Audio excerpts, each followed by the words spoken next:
राधे राधे मेरी बहनों, आज मैं फिर हाजिर हूँ आपके लिए बहुत प्यारा सा एक गीत लेके। और ये गीत आप लोगों को कैसा लगेगा ये कमेंट करके ज़रूर बताना। लाचारी गीत है।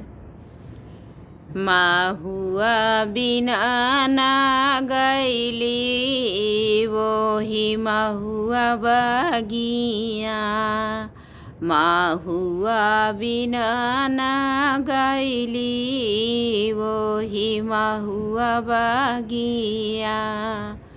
एक ओर ससुरु बिन एक ओर ससुइया, उनके पीछे हमहूँ बीनी भरी गडलरिया।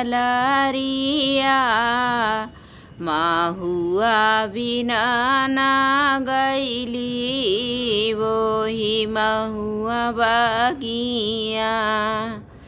एक ओर जेठ बिन एक ओर जेठनिया, एक ओर जेठ बिन एक ओर जेठानिया, उनके पीछे हमहूँ बीनी भरी गडलरिया।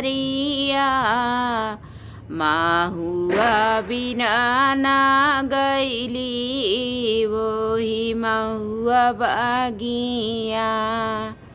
एक ओर देवरू बिन एक ओर देवरानिया, उनके पीछे हमहूँ बीनी भरी गडलरिया।